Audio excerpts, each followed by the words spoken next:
Good evening. Every time I see that intro, I'm like, wow, we don't look like that anymore. It's 2 years old. It's hard to believe, isn't it? It is. I got to find the time to dig up the sandbox, the setup that I made for that intro, and refix it with fresh pictures. I'll take your picture in May. Yeah. We talked about that. I'll take your picture in May. Welcome to the show. This is Eyes of Indigo. This is Iris over here, and I am Margot. It's good to meet you. Good evening, everyone. Please, if you're watching us, whether you're a regular or first timer, get on the keyboard and type in hello, hi, how you doing? I'm here. Yay. 42. 420. Whatever you want to type on the screen. And ha. There you go. Far out, man. Good evening, There's Ronald. Ronald's checked in with us. Awesome. Hi, buddy. And you can do that through Facebook, or you can do that through YouTube in the comments or the chat sections. Give it 30 seconds. There's a little bit of a time delay before when we can see it when you typed it. And for those of you that are regulars on the show, hello and welcome back. We're happy to see you. And yay! And if you're new to the show, you get I'm more bringing it out. You think I was, huh? I know it. That's probably something we probably should have done prep for the show. We're not. We're sober today. And if you're new to the show, you can, and you don't know much about me or Iris yet, you can go back to the very first episode of Eyes of Indigo called The Prequel back in September of 2020. And we did a quick show that shows all of our credentials and experience. It's about 30 minutes, and you can learn about our background that led us to here. For those of you that are listening to us after the fact, we broadcast live every Wednesday night at 9:30 Eastern Time. For those of you that are listening to us later, welcome to the show too. You can find us on iTunes and Spotify and all of their subsidiaries that come out of that.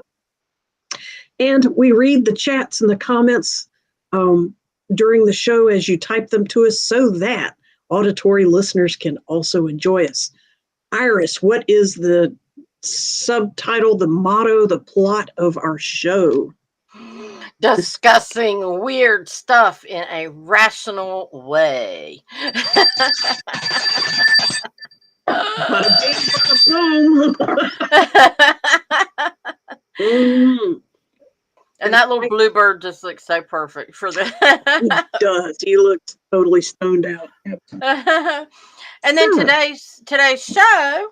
Yes. I'll go ahead with that. Is 420.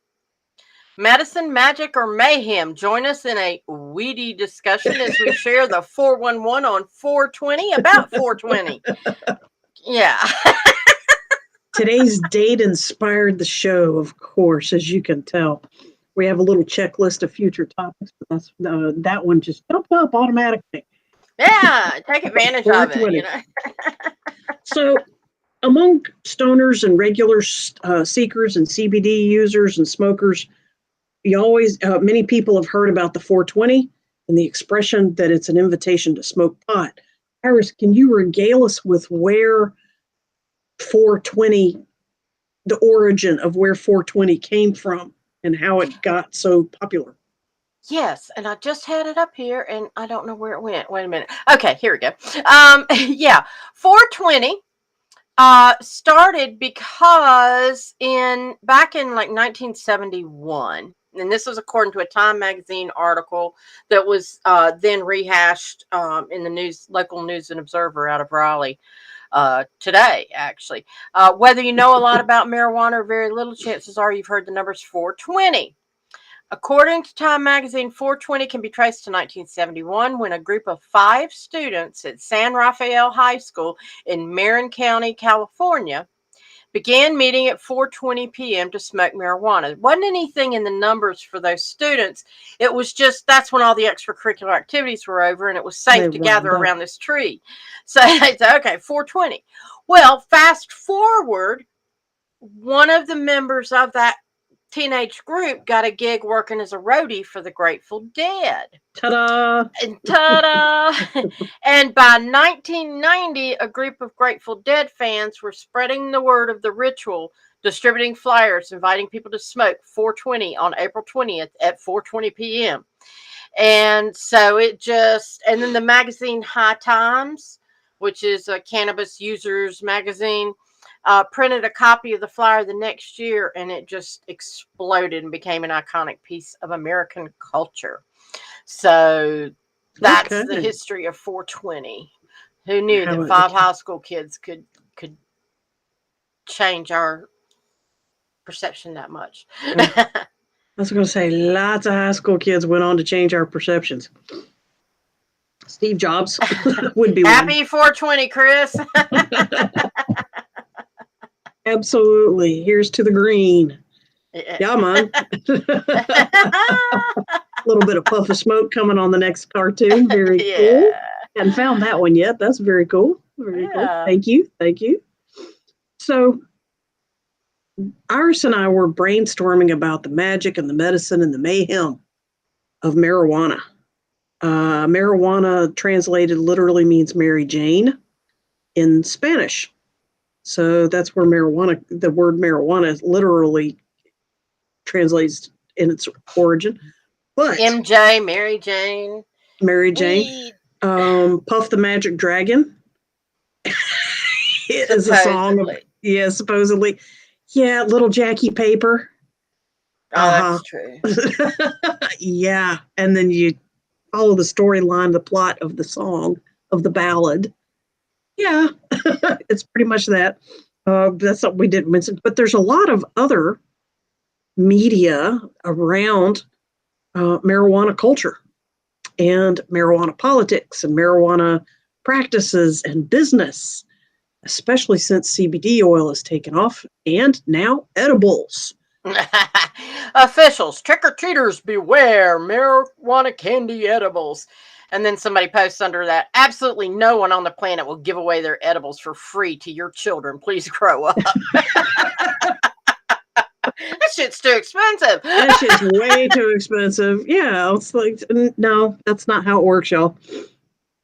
Absolutely. And I wanted to share a funny story about the second time that I tried an edible. The first time I tried it, everything went great. It was very smooth, happy, all that good stuff. Second time, I was at a dinner party at somebody else's house. My husband and I were. And the hostess was used to taking edibles for herself, for health conditions that she has. But these are edible edibles with THC in them. And she just had a little baggie of gummies. And she dropped it on the coffee table in front of me and said, "Help yourself." And I said, "Okay," because I wasn't driving. And my husband was on the other side of the room talking to her husband. So I knew he was going to drive us home. So I didn't think about it. And I'm very, very sensitive. Caffeine makes me high. Sugar makes me high.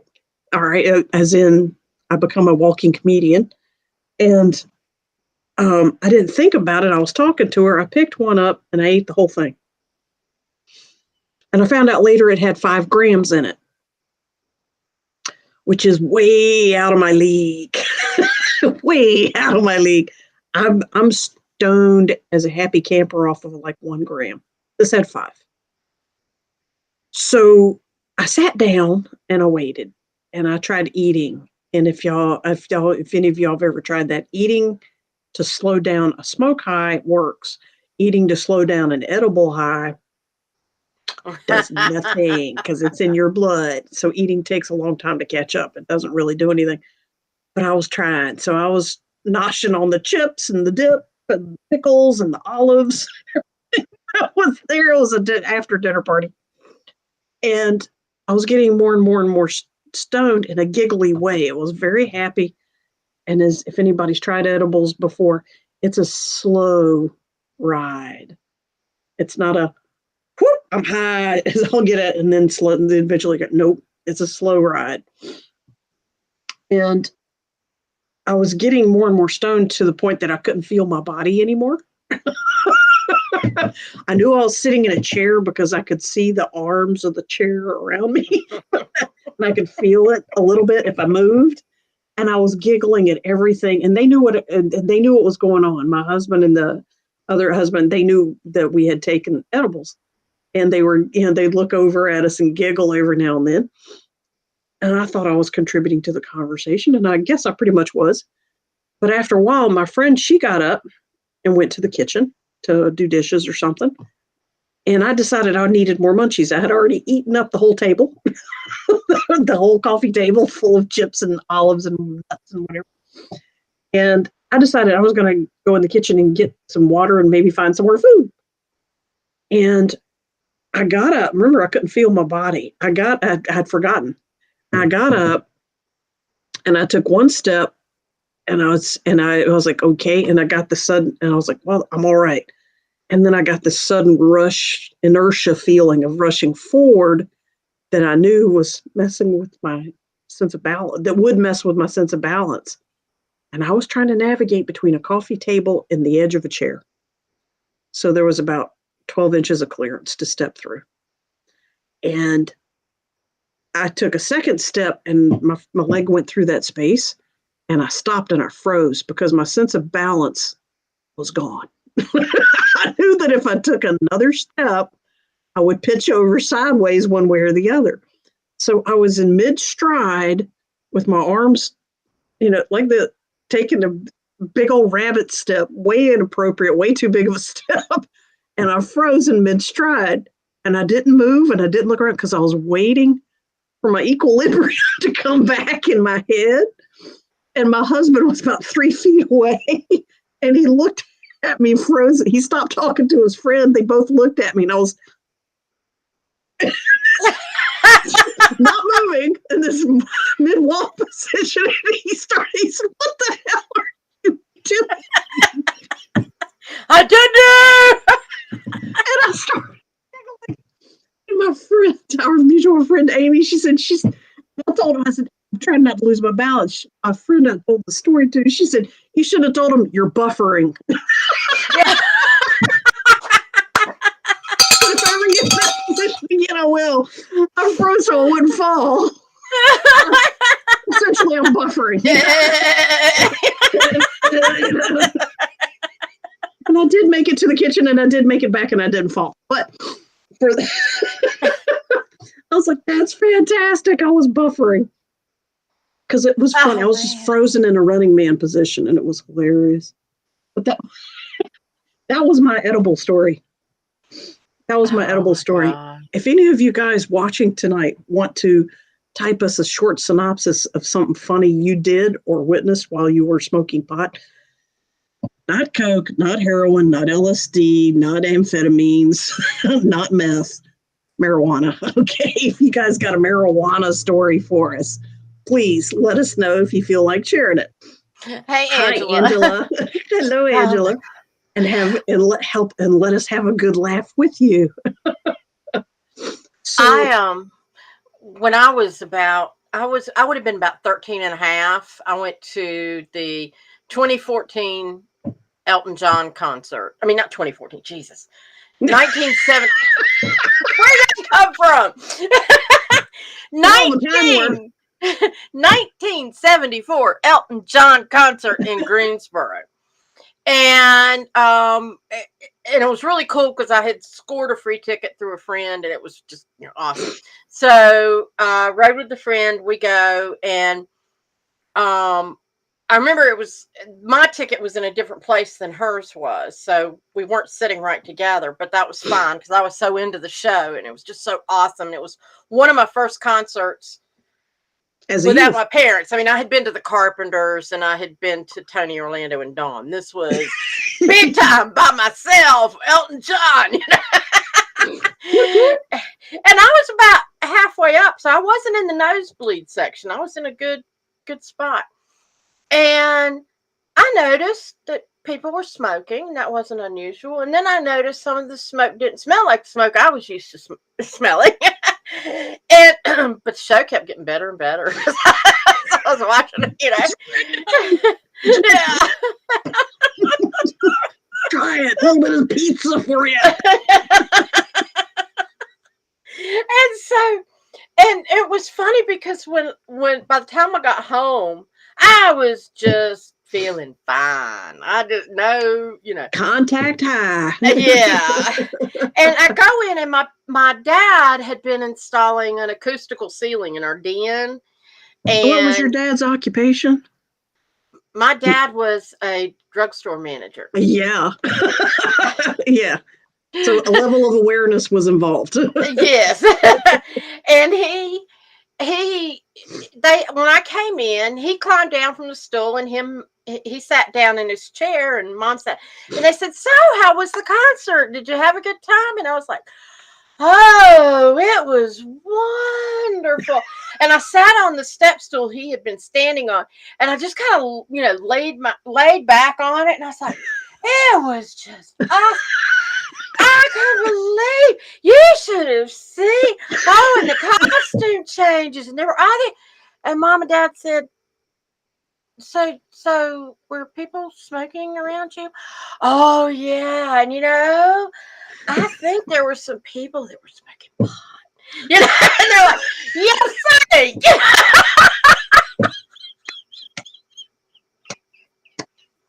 And they were just trying to stifle the laughter. But I thought at the time, They were enjoying your story. They were enjoying my story, and it was just making woo. They were like, but I think I'm gonna get something to drink, and then I think I'm gonna go to bed. And they go, "Yeah, that's a good idea." Thank you, Elton John. Yeah. Of course, then what was it about 6 years later, I guess, mom worked for a dry cleaner at the time. Yeah. And she would help with the regular dry cleaning stuff, but her main duties were mending clothes and that sort of thing. But when that clothes would come in, they'd check people's pockets. And if they found money, they would bag it and give it to the person when they came back and that kind of stuff. But if they found drugs, that stuff, they weren't going to give it back. They couldn't. And so one time, Mom found a baggie, and this was late 70s, early 80s. This was when you didn't get the buds like you do now. You had the shake.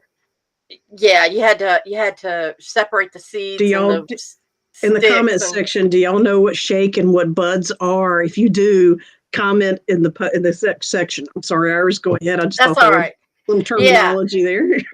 So Mom was like, "Do you know anything about this?" And I'm like, "Well, yeah." And she said, "Well, what do you do with it?"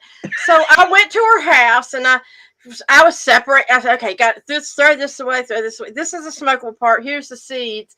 And she's like, "Oh, really?" And and then she's like, "So those are the seeds?" I said, "Yeah." And my grandfather, her father, took the seeds and tried planting them. He wanted to see if he could grow pot. 4-2, baby, all the way. Yeah. Yeah. He grew tomatoes and other stuff and vegetable gardens, and he loved finding odd plants. And this was a challenge. And I'm like, "Just don't call me if you get arrested." It's a weed. You don't have to try too hard. Yeah, but I think the seeds were pretty much dead by the time he got them. I think they've been dried out too much. And yeah, that's true. You can dry them too much or under heat. It can kill them. Yeah. Absolutely. So if you guys know what seeds and shake and buds are, that's cool. Tell us what they are. Hi, Edie. It says hi, no pun intended. For sure. Tell us what's a shake. Tell us what's a bud. We know. We want to see if you know. So that is cool. So marijuana has a lot of magic, and part of it is seen in the media, movies, television, and even famous people speak about it often. Probably one of the most popular people we know that speak about it often is Snoop Dogg. Yeah. Yeah, very, very widely widely proponates. That's good. Proponent. Wide proponent, yes, of such practices. But Iris, what are some others? Other people? Yeah, let's start there. Okay, we've got. I know. Like Susan Sarandon is one. She's done all kinds of stuff. Ooh, Willie Nelson came up. Yeah. Oh yeah. Good old Willie. And then Bill Maher. Very cool.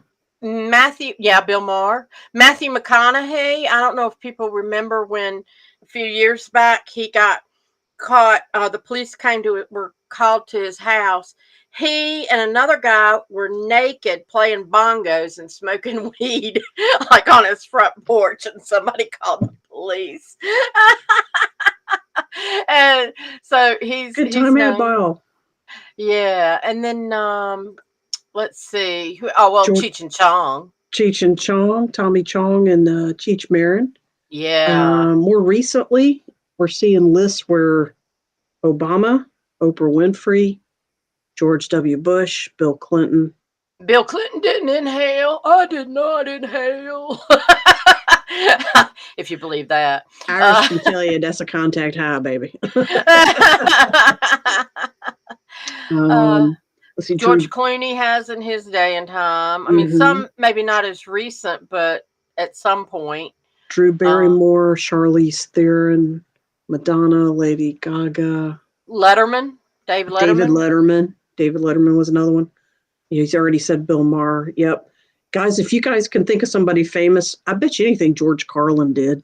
But if you guys can think of anybody famous, please feel free to type in any famous names you can think of that have talked about it. Bob Marley. Bob Marley. Oh, Bob Marley. That's a big one for sure. And Whoopi Goldberg. At that, I'm kind of surprised. Morgan Freeman, Seth Rogen. Not surprised about Rogan. Oh, here's another one. It's not a surprise. Keith Richards. I'd be shocked if he didn't. Yeah. Michael Phelps, the swimmer. You remember that came out at some point. See, now that's intriguing. Yeah. Michael Phelps, famous gold medal Olympic swimmer, set all kinds of records in his day. Yeah. Which wasn't too long ago. And then Kevin Smith, he's the filmmaker. He did Clerks and a bunch of others. He was in Dogma. Yep, absolutely. Angela Kreitzer has a very good question. Iris, throw up the last question there from Angela.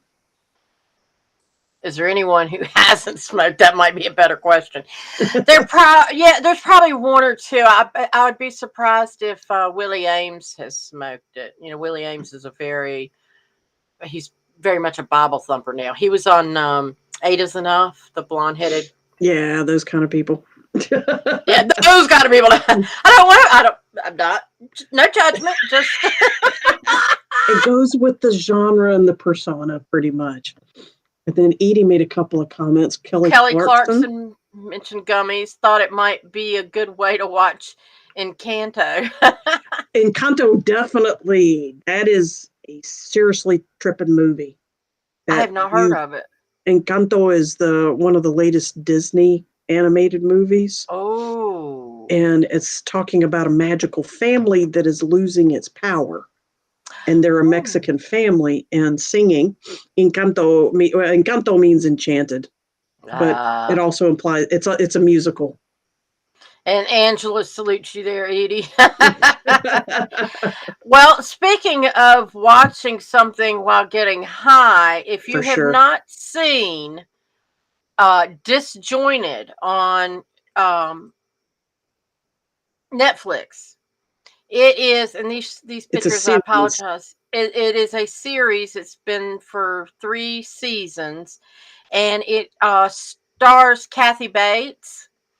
And I can't think of the other woman's name, but she was on Mad TV. And did you say Everybody Loves Raymond?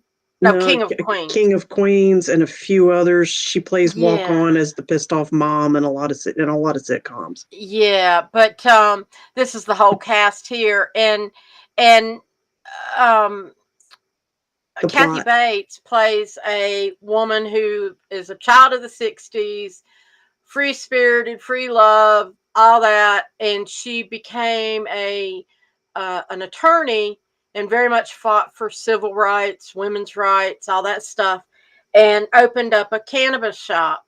And her son comes and helps her run the store, and then just an eclectic mix of employees there. There's one guy who's very zen, and he talks to the plants, and he does cross pollinations with, to get different varieties. And there's a girl that loves making the baked goods, and then there's a couple called Dabney, and I can't think of the guy's name, but Dabby and something. But anyway, they're always high, and they do a podcast about pot, and they come to the store, and they're so outrageous. And it's one of these shows that when you watch it, you just have to let go and enjoy the show and let it take you where it does.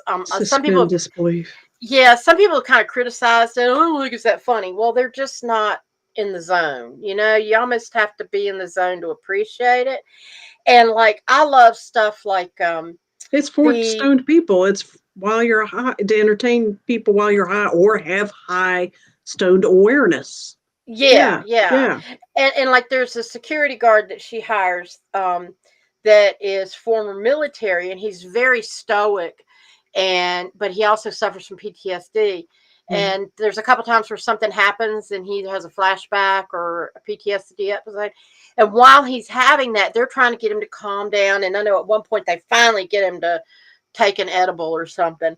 And so when he's tripping or when he's having his PTSD, it turns into like a cartoon. It looks something like out of Yellow Submarine or something like that. It's just really kind of psychedelic. And you see him going through different things in his mind. And so that's kind of cool, but it's out of nowhere. Yeah. And then they took the show. The commercial device that they do. Yeah, what they did is they take, like, you'll be watching the show, and just like if it was on a regular network, it would have a, what? No, I'm moving it around, so I'm showing what it is. Keep going. Oh, okay. I can't tell right now, so let me get rid of these pictures. It's a rock. Okay. It's just rock. Sorry. So like during the show, you're watching it, and just like you would have a commercial break, they create a commercial break in the show, but it's a commercial break for either one of the businesses that they've talked about on the show, or to highlight pro-cannabis or anti-cannabis. And it's like all of a sudden this commercial comes on, and you stop a second, and then you realize, oh, this is a fake commercial that they put on the show for the shop. That is the plot. Yeah, and it is hysterical, and they got 3 seasons of it. So 3 seasons says a lot, about the popularity ratings that they must be getting, and that's called Disjointed. Disjointed on Netflix. Disjointed, absolutely. And Edie says this must have been from Encanto. We don't talk about Bruno. Yes. And Blackish is the actress, the blonde actress, also starred in Blackish, as well as King of Queens, as well as the other movie TV that you mentioned. Oh yeah. Okay. And then Angela is answering Edie's. We don't talk about Bruno. And Angela says, but Luca's friend Alberto does. They got some shy conversation going on over there about the movies. Yeah. Encanto would be fantastic to watch while you're doing it, as would Coco. Coco would be, I think that's a Pixar, which is also Disney. That'd be a good one to watch too. But what are some other, guys, feel free to pitch in. What are some famous pot smoking, wacky weed having movies that you guys remember across time? We remembered a few. We're hoping that you guys could probably pitch in with a few more. You want to throw up some movie titles or TV show titles that featured that. Iris, you found a few popular titles, and you educated me about a really old one. Yeah. Reefer Madness. And I'll put the thing on. Reefer Madness was one, it's from 1936. And you can watch the whole thing on YouTube. And they also have a colorized version on YouTube. But the description is Hysterical. hysterical. It says the this unabashed propaganda film is most popularly known as Reefer Madness, but originally known by the title Tell Your Children.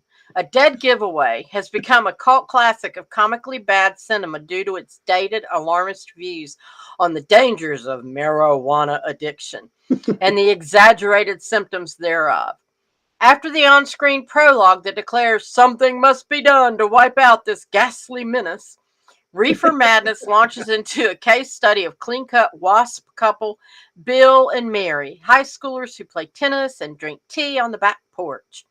Their friend Jimmy introduces them to a pot dealer named Jack, who invites Bill up to his den of iniquity, where stoned ne'er-do-wells laugh fiendishly, dance, and play the piano. Woo! After one, learn to play the piano, right? After one joint, Bill is hooked and his life begins to plummet down the tubes. He starts flunking school and becomes a promiscuous regular in Jack's apartment. When a worried Mary tracks Bill down, she too is given a joint and begins giggling uncontrollably while being aggressively fondled by the bizarre addict Ralph. When Bill bursts out of the bedroom to tangle with Ralph, hallucinating and blacking out, Mary is accidentally shot.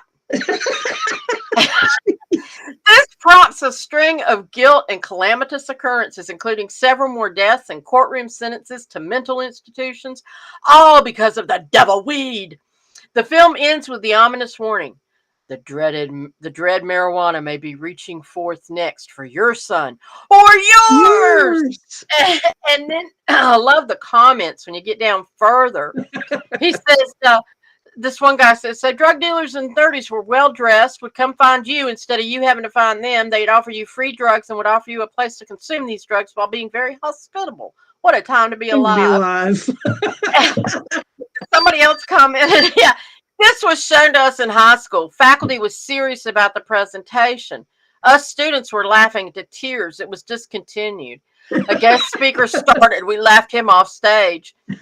Best laugh we had for a long time.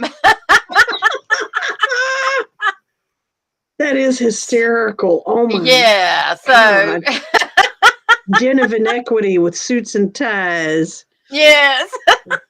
Well, you might laugh and enjoy playing the piano. Don't. Oh think so. Yes. Brenda Bean says, not a movie, but a Grace and Frankie on Netflix. Lily Tomlin's always hot. Yes, that is so funny. I'd like to know when Lily Tomlin's not high. She is a party girl. Her and Goldie Hawn. Yes. And then Ronald says anything with Seth Rogen in it. Pineapple Express. Yeah, End of the World. Dazed and Confused is another one. Yes. Good. Hangover. Good. This is the End. Yep, that was another one. And you came up with Weeds? There was a show on Showtime called Weeds that was very popular, and it was about a despondent widow who didn't know how she was going to support herself after her husband suddenly dies, and she ends up becoming a pot dealer. And sort of a calmer contrast to Breaking Bad, you know. Oh, okay, good parallel, right? Yeah. Right. And let's see, that '70s show. Yeah, the TV show, concept show. A lot of people didn't realize sometimes at the end of the show, but sometimes they did it in the middle or in the beginning, when the camera is going from person to person to person around a table, and they're sitting in the dark. Yes. And there's smoke all around them, but you never see them actually drag anything at all. But there's always smoke, and they're always giggling and talking about dumb shit. They're smoking pot. Yes. At the opening and closing of that show, the characters are open, and sometimes their parents would sit in. Yes. The character, out of character, but still in character. The actor would sit in, and they would crack each other up because sometimes it was obvious they were going off script. Yeah. Yeah. And that show is hysterical. That show is funny as well. It was well done in its time too. Yeah. Yeah. And I was going to see. Edie says, was on home economics tonight. She took 2 gummies instead of a half and couldn't feel her hands. Okay. That sound familiar, Margot? Yes, I couldn't feel my whole body. Last Man Standing had an interesting conflict. Very conservative, yet they own a pot store.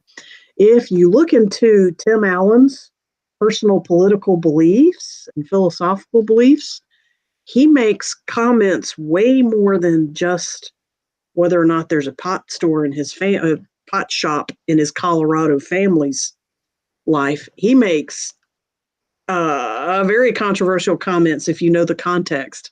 He is a hardcore right. He's a hardcore right and conspiracy research and all that good stuff. So it doesn't surprise me that they have a little bit of juxtaposition there with the pot show. But yeah, they do portray him as conservative, and that is the key that a lot of liberal and leftist people miss.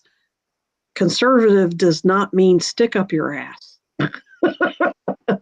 Conservative means you don't buy the extreme. Conservative means you're going to go back to basics and things like home remedies, self-medication, marijuana, alcoholism, good stuff like that.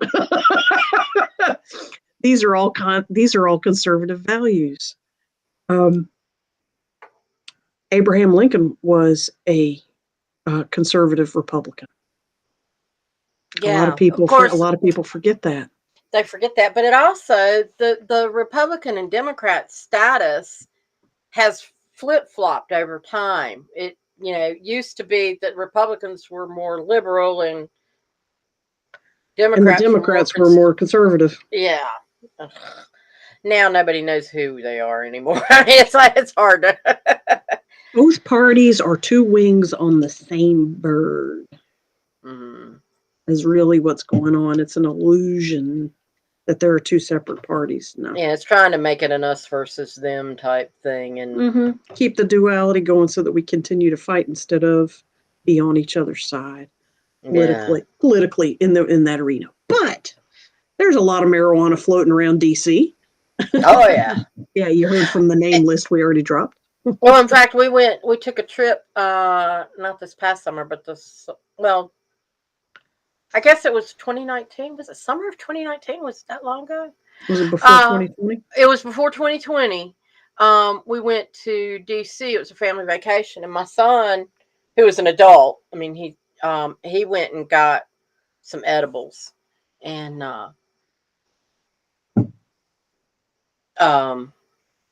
was sharing. I was going to say, cool. And did you sharing with his sister and you, or yeah, a little bit of everybody? Yeah, sharing with everybody. So, well, not with the grandkids, but yeah. And they can get their own when they're old enough. yeah. And then I was thinking about movies and stuff. Fast Times at Ridgemont High was Spicoli, man. I remember that came out when I was in college. Yeah. Spicoli. I mean, Sean Penn, he was excellent in that role. I mean, he did a great job. I have a feeling that he didn't have to act much to appear inebriated. Well, I remember him talking about it, and he went in character I remember him talking about going for the audition for that. And he went in character, I'm sure. Yeah, because that really wasn't him at the time. But if he was married to Madonna for any length of time, he was. she's both in and out. So anybody, her and Richie. So anyway, do you know? I didn't bring this up during our pre-show. Have you ever heard any of the stories about the guy who played Greg Brady on the Brady Bunch? Yeah, some. Okay, I know him and Florence Henderson had a thing. Yeah, him and once he grew up a little bit and was a teenager, him and Florence Henderson had a fling. However, he was a teenager during like the second half of the series. There are episodes where it's really obvious that Greg is stoned off his ass, and they had to basically work it into the plot. Like the episode that that's very famous, the one where Marcia gets hit in the face with a basketball, and it's ow my nose, ow my nose. Yeah. She has a broken nose. Well, earlier in that episode, Greg was supposed to walk from the house to his convertible in the driveway, and they threw him the basketball, and he turns around, and the ball just basically bounces off his chest. He doesn't try to catch it like a normal teenager would. And he like grins, and the ball bounces away, and he just turns back around and kind of flops into his car and just sits there with a big old shit-eating grin on his face for, while the plot and other actors start talking. And he has Chinese eyes and Garfield face and big teethy grin nonstop. And it's obvious as hell that he's got a super high mellow, but apparently he came to work live, and there were no substituting back then. This was filmed in the 60s. They didn't have a way to stop and sober you up or film on another day or whatever. So they filmed with that actor Hush during a kiddie show. And that was the 60s, Let's see. Ronald Henley has a good comment here. The trees keep electing the axe because the axe tells them, because its handle is wood, that it's one of them. Yeah. That is a really good analogy about how politics is done with some people. The axe, yeah. Absolutely. Yeah. It's the same kind of political leanings. Thank you for being on the same page, Ronald. We appreciate that. We try not to push that agenda too much, but we are not above mentioning it when it rears its ugly head in our conversation and pointing out these new awarenesses that keep coming up in the universe. So, Iris, what else did we nab up about? Right, we were talking about the magic end. Were there other television or movies, or can you guys there's think of good other movies shows? The best stoner. We were talking about Cheech and Chong. Yes. When I was in junior high and high school, I loved Cheech and Chong, and they played the stuff on the radio and stuff like that. And so I got a couple of their albums. Did your parents know you were a fan of them? Or did yes, but they didn't understand. They didn't. They were clueless. And I remember, oh God, I forgot about this. I had a slumber party this was like for my 13th birthday, I guess. 14th birthday, I think. And had 4 or 5 girls over, and my sister came over, and she was like, we were playing. I was playing one of Cheech and Chong's albums, and my sister was like, "Are you sure you can?" This might be, because there was one girl there that was a little bit younger than the rest of us, and I said, "Oh, it's fine." And my sister was like, she was older. Your sister was older. She was like, Mom and Dad don't know about this. Yeah. And then, but anyway, but that particular album that we were listening to was the one that it wasn't a double album, but it was a fold open album cover that you could open and had designs on the center. So imagine how big that would be for a 33 RPM, twice the size of a regular. That was the size of a piece of rolling paper that they had in that album. It was folded and famous giant rolling paper. Yes. Of course, I didn't realize it at the time. When I was a little bit older, that I realized it was rolling paper. But for the fact, Ronald had a really good memory and a very common comment. The Corsican brothers. Oh man, you fish lipped it. Okay, somebody besides Ronald, tell us, what is fish lipping? What is it referring to? See if who can describe that first. What does it mean to fish lip something? If you can halfway imagine that. So another thing that we talked about in our title was the medicine of what marijuana or marijuana products, such as CBD and hemp, CBD oil and hemp oil. And Iris, I think we came up, I found a list of 9 proven maladies that have proven to react well to CBD oil. And it says it's not all inclusive, but epilepsy is beneficial. Also pain control, but mostly because of the anti-inflammatory properties. This also is effective for people with multiple sclerosis and muscle spasm things. However, it says don't use CBD with medications to treat conditions or immunosuppressants. Always talk to your doctor before taking CBD. We definitely want to say that. We're just talking. We're just reporting it. We're not endorsing anything that you haven't already figured out for yourself. The third thing is arthritis. Again, that anti-inflammatory thing kicks in for you. Anxiety control, whole bunches of social anxiety going on in the world, and a lot of medication that really screws you up to try to control anxiety, and then you take other medicine to control the side effects of that, and the side effects of that. Smoke you some pot, dude. It works. It also lifts depression. That's the next thing on the list. CBD has a positive effect on the serotonin levels in the brain. Low levels of serotonin are a key role in mood and mood development. Montel Williams talked about MS. Using for MS. Thank you, Edie. Absolutely.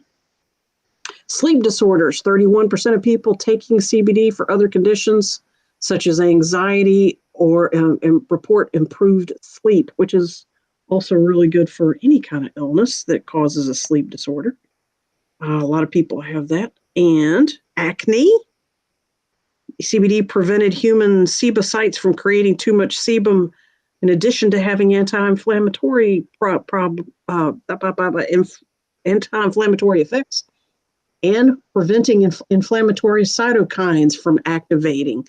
Gee, that sounds indicative to popular conversations about other side effects of another, let's say, chemical that's very popular right now that also causes cytokine storms in humans. CBD might be one of the solutions coming down the pike. We'll see. Another condition, Parkinson's disease.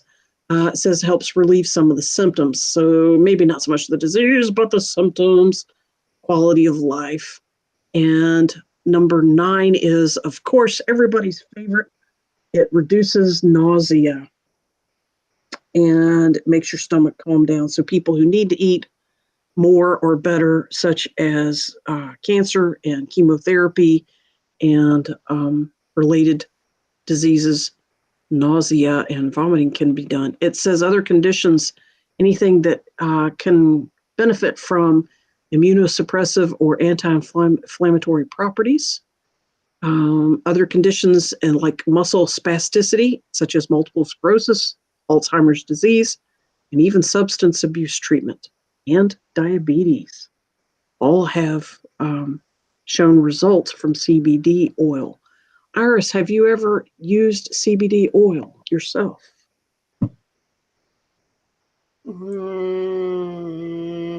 No, I have not. My husband uses it. I haven't. I used it once or twice, and I didn't see any. I was okay, so it didn't change anything. Yeah. I know my sister sent some stuff to my daughter because she has a lot of back problems and things, and said see if this will work for her because she knew of some. This was when CBD was first coming out, but I don't remember if that helped her or what. But one of the things that I got tickled with, is people as these things started coming out. Yeah. there were also people who were fighting it and saying, well, pot is the gateway drug, and all this, and it's the gateway drug, and you'll start using other harder stuff and all that. Nope. And I remember seeing a comedian who said, well, if you go with that logic, milk must be a gateway drug, because every heroin addict drank milk at some point in their lives. Toothpaste. It's something we're all addicted to on a daily basis. It's the gateway to everything. Yeah. I mean, it's like, it's because a stretch of the imagination. God knows they do not want us getting in touch with our spiritual selves on profound levels. Some high school peers, E says, some high school peers in Richmond recently started a company called Virginia Harvest. They now have formulas for pets. It is expensive. She's talking about CBD treatments for pets and animals. Yeah. All I can think of when I see Virginia Harvest is I think about the apple fields they have, like in the Blue Ridge Parkway. Yeah. Let's go get our apples and our pet CBD. Feed Fido and the cow. Yeah. And ourselves. Absolutely. CBD oil and hemp products are showing up everywhere. Hemp was, my husband has told me this story a few times. Hemp was more common and widely grown and accepted before World War II. During World War II, they needed rope. The military, the ships, and the parachutes and whatever, all that stuff, all branches need rope. And cottons and some polyesters, which were not quite being invented yet, polymers were not being invented yet, they used hemp and they grew hemp, and they commissioned farmers to grow hemp for the war effort. But, Iris, what happened once World War II ended? Well, I know that at some point, then things shifted, and of course we became more industrialized. But I remember when the hemp thing, I know I was talking about this earlier, and I remember when it started. When the tobacco industry was going through its lawsuits and tobacco production was going down, farmers were hurting, the tobacco farmers were hurting. And one of the recommendations was, well, if they can grow tobacco, they could grow hemp. And wouldn't that be wonderful? And it would be a great replacement crop to start growing hemp. Yeah. And they wanted to, but because they couldn't get the laws changed because it was illegal to grow hemp. And the argument was, we can't let them grow hemp because people will hide marijuana in the fields, and they could be growing marijuana and we wouldn't know it. I swear, yeah, and I got a bridge to sell you in the middle of the desert, in the middle of the Sahara. And no. Then we got some more comments here too. Annie Hall, Nanny Annie says, Pop helps my depression, anxiety, fibromyalgia, and more. And then cool. Edie's pot. Sorry. She says pot. She corrected that. Yeah. Okay, thank you. I thought, is there a new name for it? Yeah. And then Edie said that the stuff she mentioned in the Virginia Harvest was about $100 a bottle. So that's a lot. I've got an interesting anecdotal story for you that I hadn't thought of. A friend of mine who smoked both cigarettes and the occasional weed on a weekly basis, but cigarettes every day, ended up with some genetic heart problems. So before they start treating you and or surgeries and procedures, they X-ray your lungs to see what your capacity is, and for anesthesia and so on. And of course, on the paperwork, she checked that she was a smoker. And the technician, after doing the scan for her lungs, technician came back and said, "Are you sure you're a smoker?" And she said, "Yeah, I have been for years." And the technician said, it's not showing up. And my friend and I speculated, smoking weed at the same time. I bet you there's been a healing property going on at the same time. There's no way. Because my friend smoked a normal, not an ultralight or anything like that. Smoked a regular cigarette, pack or two a week. And it did not show up in a lung scan. All right. And I said, you know what? I said, I think the other thing you're smoking has been healing your lungs the whole time. And my friend said, yeah, I think you're on something there. Just the right balance. Mm-hmm. Mm-hmm. And I know that's anecdotal, but it's a real life example of what we're seeing. So we talked about the magic and the medicine and the mayhem. The magic and the mayhem kind of went hand in hand. Yeah. We had a little fun dabbling, and so has television and movies and music. Bob Marley was one you mentioned. And we've also talked a little bit about the medicine. You can buy CBD oil.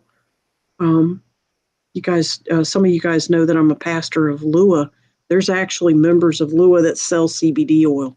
And you can see it in our monthly newsletter, which you can subscribe to for free if you'd like, and see what else our membership is offering. We offer like dozens of stuff every month individually. So, and as Lua once in a while. Networkthelight.net to sign up for that newsletter if you're interested in it. E-newsletter. Once a month, it's free. And Iris, anything else going on in your world before we... Got the Empowerment Summit coming up. It's a holistic approaches to feeling better, and it's on Saturday, May the 7th. Yes. And it's in Myrtle Beach, but you can either go or you can watch it live, or you can, because it'll be live streamed, or you can watch the video later. And the whole shebang for the whole day is $39. And I'll be one of the speakers that day. And we have several others. Today's Chiropractors Evolved, Past in Lives Influence Your Now, Co-Creating New Earth Carbon to Crystalline, and Shamanism. So there's quite a few interesting topics there. And Iris, you're talking about the power of belief, how your beliefs affect your actual being. And so, yeah, gonna get deep into that. And that is, and I just gave the date and I just lost it. May 7th. May 7th. Yeah. May 7th. May 7th. So if you're interested in it, you can go to novusdreams.org and spell that Novus Novus DREAMMS.org.